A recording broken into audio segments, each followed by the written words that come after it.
목표에 맞게 시간을 쓰는 법을 알아보죠. 우리가 2026년 하고 싶은 일들이 생기셨죠? 그래서 시간을 알차게 쓰기 위해 추천드리는 방법이 뭐냐면은 하루를 분 단위로 기록해 보기.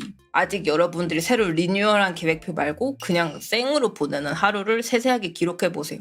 내가 몇 시에 일어나고 언제 밥을 먹고 언제 그림 그리고 딴짓은 몇 분이나 하는지, 내가 어플을 몇 시간이나 사용하는지 기록해주는 어플 사용해도 좋겠죠. 그렇게 내가 딴짓을 얼마나 많이 하고 세워나가는 시간을 체크해 봅니다. 물론 사람이 아예 딴짓을 안 할 수는 없어요. 그래도 트위터 너무 많이 했네 싶은 이런 부분들을 자꾸 체크하시면 됩니다. 그 시간을 천천히 줄여보면 돼요. 그 다음은 집중할 수 있는 환경 만들기인데요. 아무래도 우리가 이렇게 락 페스티벌의 한복판에서 그림을 그리면 아마 힘들 거예요. 이렇게 소란스러운 환경에서는 집중이 안 되겠죠. 무대 보고 싶을 거고요. 그래서 우리가 지금 집중을 못하고 있다면 그런 환경일 가능성이 꽤 큽니다. 저도 집중력이 약해가지고 환경을 바꾸는데 시간을 많이 투자했어요. 그래서 어떻게 하면은 집중할 수 있는 환경이 될 수 있을지 정답은 아니고요. 제가 한번 실천했던 방법들인데 추천 삼아 가지고 왔습니다. 또동 당장에 해본 팁, 유튜브 알고리즘 끄기. 제가 많이 추천하는 방법이죠. 유튜브에 들어가면은 영상들 막 뜨잖아요.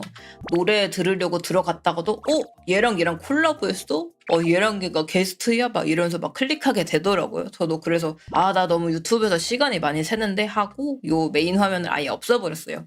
그랬더니 확실히 유튜브로 멍하니 보고 정신 사나운 그런 시간이 확 줄었습니다. 두 번째 방법은 메신저 앱 통제하기. 디스코드나 카카오톡 같은 메신저 앱을 쓰다 보면은 나한테 메시지 온 거 없나? 확인하게 되거든요. 메시지가 와 있을지 몰라. 두근두근. 이것도 사실 도파민 때문이에요.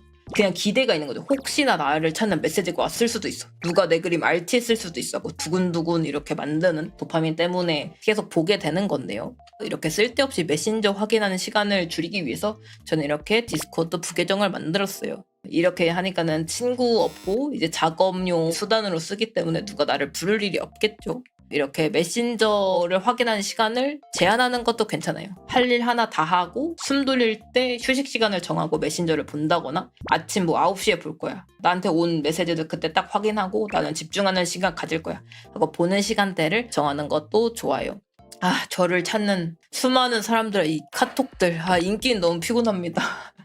너무 저를 자꾸 찾네요. 저 바쁜데. 그렇고 이런 식으로 메신저 통제하는 것도 좋고요. 몇 시에는 시작하기. 계획을 세울 때 10시에는 시작, 1시에는 시작 이렇게 딱 세워두고 바로바로 실천하는 게 좋았어요. 오늘 안에 크로키 하기, 오늘 안에 모작하기, 오늘 안에 뭐 하기 이렇게 하니까는 일단 저녁에 할게. 이따가 할래. 왠지 지금은 좀 아닌 듯. 이런 식으로 안 하더라고요. 근데 막상 저녁 되면은 피곤해서 못하겠는데 더 하게 돼버려서 그래서 웬만하면은 싫어하는 일이라던가 공부같이 조금 미루고 싶은 것들은 아침 시간에 시작하기 이렇게 해야 저는 안 미루더라고요. 하루 시작할 때 가장 하기 싫은 일을 하고 이제 끝냈다 조금 마음이 가벼워지더라고요. 그래서 이런 식으로 몇 시에는 시작한다거나 할 일을 정확하게 정해서 아침 시간에 배분한다거나 하는 것도 추천드려요. 그리고 마지막으로 스터디, 작업방 등 통제 환경 만들기예요. 제가 가장 많이 추천드리는 방법인데 아무래도 혼자 하면은 잘 안 하게 되더라고요. 그냥 혼자 하면은 그냥 아무것도 하기 싫고 그냥 눕고 싶고 소설만 보고 싶어요. 근데 이렇게 남들과 약속을 한다거나 서로 감시할 환경을 만들면은 강제적으로 하게 되죠. 이거는 제가 담당하고 있는 디스코드 방인데 스케줄 제출방에 내가 어떤 몇 날 며칠 출석해서 몇 시간 그림을 그릴 건지 제출하고 화면 공유 못하는 작업은 한번 언질해주고 휴가랑 병가할 때도 메시지 남겨달라. 웬만하면은 주말을 제외한 평일 6시간 정도 작업을 지향하고 있다. 이런 식으로 이제 제약이 있는 환경을 만들어주시는 게 좋아요. 물론 친구들끼리 같이 작업하는 것도 좋은데 친구들끼리 너무 늘어지는 경우도 있거든요. 그런 경우에는 나 조금 늘어졌다. 친구들아 몇 시부터 몇 시까지 집중하는 시간 하자. 이렇게 약속해보는 것도 좋겠죠. 그래서 좀 제약이 있는 환경을 만들어주시면 좋아요. 혹은 이렇게 스스로 공약을 걸고 지속하는 것도 좋겠죠. 막 예를 들어 망령이 저 망령 카페 앞으로 1일 1그렇게 올릴 겁니다. 이런 식으로 선언하는 것도 좋겠고, 지금 우리 카페거든요. 망령들린 망령 카페 같은 거 가보면은 이렇게 공부하신 거 많아요. 이런 거 보면서 힘 얻으시고 나도 저렇게 해야지. 댓글로 저도 님처럼 열심히 할게요. 이렇게 해보는 것도 좋겠죠. 이렇게 멋진 공부를 보고 의욕을 얻는 것도 좋을 것 같습니다. 그리고 세 번째로 목표를 세부적으로 분리하기. 우리가 시간을 더 효율적으로 쓰기 위해서 목표를 분리하는 것 굉장히 중요합니다. 하고 싶은 게 굉장히 많은 분들도 계실 거고, 뭐 해야 되지? 뭐가 진짜 중요한 거지? 하는 분들도 있을 것 같아요. 근데 너무 많으니까 정리가 안 됐으니까 하루에 이것저것 다 하려고 하면은 잘 안 될 거예요. 그리고 생각보다 자신을 과대평가해가지고 하루에 그림을 막 35,000장 그리기 막 이렇게 계획을 세우시기도 하고요. 본인이 할 수 있을 만큼 잘 세워줘야겠죠. 정리가 안 된다면 이렇게 목표를 세부적으로 분리해 주셔야 돼요. 내 목표를 위해 내가 가장 해야 되는 거, 내가 가장 하고 싶은 거, 하고 싶지만 급하진 않은 거, 지금 당장 어쩔 수 없는 거, 이렇게 제가 분리를 해뒀는데 딱히 공식이 있는 게 아니라요. 제가 생각하는 대로 분리해 봤습니다. 참고만 해주세요. 설명을 해드리면은 가장 해야 하는 거랑 가장 하고 싶은 거는 다르거든요. 예를 들면 공부는 해야 되는 거지만 하고 싶지 않을 수도 있는 거죠. 마감이라던가 일이라던가 이런 게 여기 속하기도 하겠죠.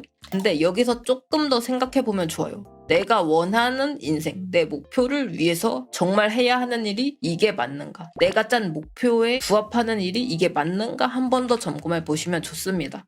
사실은 내가 하고 싶은 거지 해야 하는 게 아닐 수도 있어요. 저를 예시로 들어서 알려드리면은 옛날에 저 불안했던 때가 있었는데, 제가 제대로 그리고 있나? 이 일러스트 업계에서 자리를 잡고 있나? 하는 불안감이 굉장히 컸어요. 그래서 일을 많이 받았어요. 물론 지금도 일을 많이 하고 있지만, 이제 내가 일을 잘할 수 있는지, 프로 일러스트레이터가 맞는지, 사람들이 나를 기억하고 있는지 알아주는지 이런 게 이제 스스로 자신이 없으니까 업무로서 그걸 좀 쳤어요. 나는 일을 받으니까 그렇게까지 부족한 사람이 아닐 거야. 난 일을 받을 수 있는 사람이니까 프로일 거야. 이런 식으로 말이죠. 그래서 결국 그렇게 일을 많이 받은 게 도움은 됐지만 제가 정말로 이루고 싶었던 거는 좀 달랐어요. 저는 제 그림체라던가 스토리라던가 어떤 화풍 그런 느낌을 좀 구축하고 싶었는데, 다양한 업무, 다양한 회사랑 일을 하다 보니까 오히려 제가 원하는 좀 화풍을 구축하기가 어려웠어요. 어떻게 보면 내 목표랑 전혀 반대 일을 꽤 오랫동안 해왔던 거예요. 그래서 이런 저 같은 실수를 덜 하기 위해서 내가 정말로 해야 하는 것이 맞나, 내 목표랑 부합하는지도 한 번 더 체크해 보는 게 좋습니다.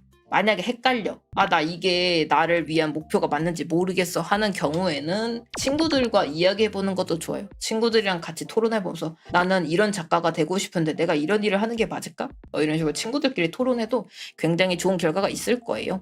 그리고 하고 싶지만 급하지 않은, 안 해도 되는 것, 이런 것도 있겠죠. 이런 거는 게임이라던가 놀기 같은 게 있을 거예요. 하지만 아까 말했던 것처럼 휴식도 정말 중요하니까 이런 파트는 좀 보상으로 나에게 주면 좋습니다. 오늘 열심히 마감했다, 공부 잘했다, 스스로에게 하는 칭찬, 보상 정말 중요하니까 꼭 넣어주시고, 그리고 마지막에 이거 뭐야? 지금 당장 어쩔 수 없는 거? 이거 뭘까요?